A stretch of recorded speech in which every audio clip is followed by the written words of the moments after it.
জয় রাধে রাধে। জগতের সকলের মঙ্গল কামনা করে, সমস্ত জীবের শুভ কামনা করে এখন বিকেল 5টা হয়তো বাজে, একটি ভিডিও করতে চলেছি। তো ভিডিওটি দেখবেন, এটা আন্দামানে দাঁড়িয়ে করছি। আমি যেখানে থেকে এখন করছি এই জায়গাটার নাম হলো কৃষ্ণনগর। সামনে দেখতে থাকুন, ওই যে সূর্য অস্ত যাচ্ছে, ঠিক আছে, আর ওই সমস্ত পাহাড়, ওই যে ঘোলা ঘোলা দেখা যাচ্ছে, ওদিকে বৃষ্টি হচ্ছে, এসব পাহাড়। এই দুটো বাড়ি, ওই একটা বাড়ি, এই একটা বাড়ি, এই একই বাড়ির এই ঘরগুলো। এই যে রাস্তাটায় আমি আছি, এর শেষ মাথায় যে বাড়িটা, সেই বাড়িটায় আমি থাকি। তো আমি যে বাবাজির কাছে থাকি বা আমাকে রাখে, ওরা খুব সুন্দর। ওরা আমাকে আমার বাড়ির মতনই যত্ন আদি করে এবং আমার থাকা খাওয়া কোনো সমস্যা করে না। হ্যাঁ, এই আজ যাব কাল যাব বলে যাওয়া হচ্ছে না, একটু বেড়াচ্ছি, চলে যাব বাড়িতে। সত্যি কথা বলতে কোনো দিনই তো ভাবতে পারিনি যে এই আন্দামান শহরে আমি আসতে পারবো। তো আন্দামানে এসেছি, এরও একটা কারণ আছে। আজকে থেকে 45 বছর আগে আমার এক মাস্তাতো দাদা, ও থাকে আন্দামান রঙ্গতে, মিডিল আন্দামানে, এবং আমার মামা থাকতেন পোর্ট বিলার। তো ওদেরকে তখন আমি বলেছিলাম, 45-50 বছর আগের কথা বলছি, যে আমাকে একটু আন্দামানে নিয়ে চলো। তো ওরা আমাকে কেউ আনেনি, কারণ তখন আমার পয়সা ছিল না। আমি কোনো রকম ওই জোগাড়ের কাজটা এইসব করে আমার জীবনটা ধারণ করতাম। তো ওরা আমাকে কেউ আনেনি। তখন থেকে আমার ভাবনাটা ছিল যে আমি যদি বাপের বেটা হয়ে থাকি, তা আমি একবার আন্দামান শহরে যাব। তা আমি আন্দামান শহরে ওর জন্যই আমার আশা, মেন হয়েছে ওর জন্য আশা, ঠিক আছে। তো সবাইকে বলছি, আন্দামান জায়গাটা খুব সুন্দর, সুইটেবল জায়গা। এখানের মানুষ ভীষণ সৎ এবং এখানে প্রত্যেকটা মানুষের পয়সা আছে, লাখ লাখ টাকা, কোটি কোটি টাকা এক একজনের। কীরকম, এখানে যে পুনর্বাসন পেয়েছিল সেটলাররা, এক একজনে 30 বিঘা করে, সেই 30 বিঘা জমির উপরে তাদের বাড়িঘর, এবং 30 বিঘা এক একটা ফ্যামিলিতে 30 বিঘা জমি চাষ করলে, চাষ বলতে শুধু নারকেল বাগান, সুপুরি বাগান।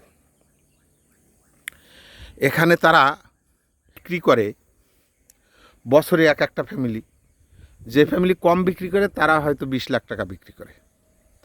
তাদের জীবিকা নির্বাহ এর উপরেই করে। আর এখানে কলকাতা থেকে প্রচুর লোক এসে এই বাগান বাগিচায় কাজ করে। এখানে কাজেরও কোনো সমস্যা নেই, সবাই কাজকর্ম পায় বা করে, কিন্তু লোক ঘনবসতি নেই, খুব পাতলা পাতলা বাড়ি। তো এইভাবে আমি এখানে আসি। আমি ভাবি যে বাড়ি চলে যাব, কলকাতায় গেলে তো আর আসা হবে না, আমার তো এই লাস্ট জীবন, এমনি বয়স হয়ে গেছে। সবাইকে বলছি, যদি কেউ পারেন ভিডিওটা সুন্দর করে দেখবেন। আমি দেখাবার জন্যই এই ভিডিওগুলো করি, যে প্রত্যেকের মোবাইলে পৌঁছে যাক। অনেকে হয়তো এই আন্দামানে আসতে পারে না, কারণ আন্দামানে আসা যাওয়া করতে গেলে একটা মানুষের 30 থেকে 35 হাজার টাকা খরচা আছে। তাও 4 দিন থেকে 5 দিন থাকতে পারবে, এর বেশি না। ফ্লাইট ভাড়া, হোটেল ভাড়া ঠাড়া নেই এখানে। হোটেল ভাড়া ছাড়া কোথাও থাকার কোনো জায়গা নেই। এখানে আপনি সব পাবেন, এখানে খাওয়া থাকা কেউ দেবে না। তো আমি এখানে যেভাবে আসি, আমার গোবিন্দর কৃপায় আমি খুবই ভালো আছি। আমি বর্তমান যে যে জায়গাটায় থাকি, সেই জায়গাটার নাম হচ্ছে কৃষ্ণনগর। এবং এই কৃষ্ণনগরে বেশ সুন্দর একটা কৃষ্ণ মন্দির আছে। সেই মন্দিরে কিছুদিন আগে কীর্তন হয়েছিল। সেই কীর্তনে আমি মালা জপ করেছিলাম। আমাকে ওরা 1 সপ্তাহ রেখেছিল, 1 সপ্তাহ আমি ওখানে ছিলাম। তো এই পাড়াতেই একজনের আমাকে পছন্দ হয়ে গেছে, কারণ গান বাজনা একটু করি, গোবিন্দ যেরম শিখিয়েছে, গান বাজনা দেখে পছন্দ হয়েছে। সে বলছে আমার বাড়িতে থাকেন, আর আমরা 2-একটা টিউশনি দিই, আপনি গান শেখান আর আমার এখানে থাকেন, আপনার কোনো খরচ খরচা আমাদের দিতে হবে না। তো আমি সেইভাবে আমি এই 2-4টি টিউশনি নিয়ে থাকি, আমার হাত খরচাটা কোনো রকম হয়ে যায়, আমার খাওয়া থাকার কোনো সমস্যা হয় না। কারণ এখানে একটা ঘর ভাড়া করতে গেলে যত কম হোক 6,000 টাকা ঘর ভাড়া, নিচে কোনো ঘর পাওয়া যায় না। তো এইভাবে আন্দামানে থাকা। এখন মূল বিষয়টা হয়েছে এই যে সামনের দিকে একটা জিনিস দেখাচ্ছি, এই যে মাঠটা রয়েছে, এটা একটা মাঠ, এতে আগে ধানের চাষ হতো, এখন এরা কেউ ধান চাষ করে না, এরা ওই সুপারি এবং নারকেল বাগান নিয়েই পড়ে থাকে।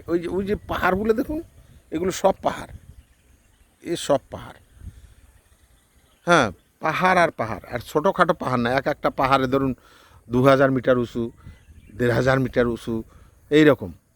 আর পাহাড়ে লক্ষ লক্ষ বলা গেলে হবে না, কোটি কোটি সুপুরি গাছ আছে। প্রত্যেকের এক একজনের 30 বিঘে করে পেয়েছে, গভর্নমেন্ট থেকে দিয়েছে, আবার ইনক্রোচ কিছু পেয়েছে।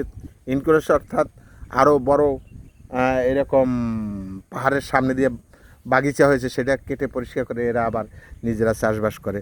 চাষবাস বলতে ওই সুপুরি লাগায়। সুপুরি এক একটা মানুষের এই সুপুরির উপরে সব নির্ভর করে।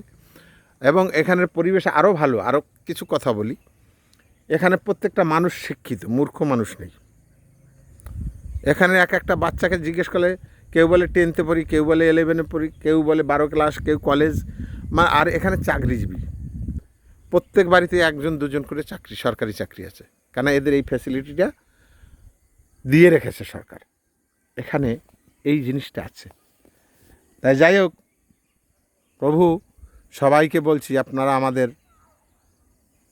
এই ভিডিওটা দেখবেন আর সকলের সাথে শেয়ার করবেন। আমাকে কোনো সাবস্ক্রাইব কিংবা লাইক করতে হবে না, আমি ওই চিন্তা ভাবনা করে কোনো ভিডিও করি না।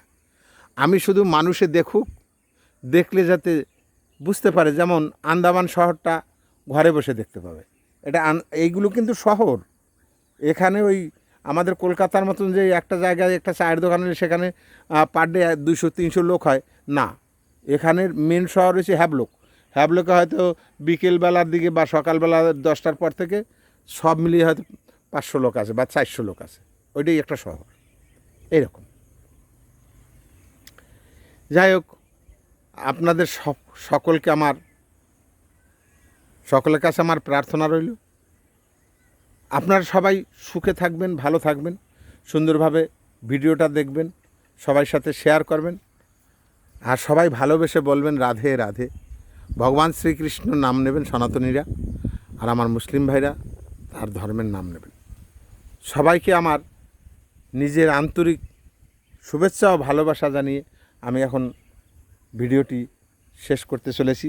দেখেন আমার ঠিক উল্টো দিকে এই যে দেখেছেন একটা ডগ বসে আছে, এই যে কুকুর, এই কুকুরটা পালিত কুকুর। এরা ভীষণ ভালো, এরা কাউকে কামড়াবে না, কিছু না। আয় কালুয়া, আয় যে আসো আসো আসো আসো, এই যে এই যে এই যে এই দেখেন কত সুন্দর দেখছেন। ও এক্ষুনি ডাকলেও আমার কোলে চলে আসবে এরকম। এই যে ওই যে ওই যে ওই যে বসে আছে দেখুন, আর সোজা ওই ও পাশে বসে আছে, ভীষণ ভালো জিনিস। যাই হোক, সকলের কাছে আমার এই নিবেদন, সবাই আমাকে আশীর্বাদ করবেন, আমার শরীর স্বাস্থ্য যেন ঠিক থাকে, ভগবান যেন ভালো রাখে। আপনাদেরকেও আমি আমার অন্তর থেকে বলছি, সবাই ভালো থাকবেন, সুস্থ থাকবেন, সকলের মঙ্গল কামনা করি, এবং সবাই ভগবানের নাম করবেন। দিনান্তে একবার আমার সেই গোবিন্দের নাম, হরে কৃষ্ণ কৃষ্ণ কৃষ্ণ হরে হরে, হরে রাম রাম রাম হরে হরে। হাতে কাজ করুন, মুখে নাম নিন। আমরা দুদিনের জন্য পৃথিবীতে আসা, আমাদের যেভাবে এসেছি সেইভাবে আমরা চলে যাব। হ্যাঁ, এই আমার বলতে পৃথিবীতে কিছু নেই। এই জগৎটা জড় জগৎ, এই জগতে আছে শুধু হিংসা, অহংকার, এছাড়া আর কিছু পাবেন না। তাই সবাইকে বলছি, সবাই ভালো থাকুন, সুস্থ থাকুন। হরে কৃষ্ণ, জয় রাধে রাধে রাধে।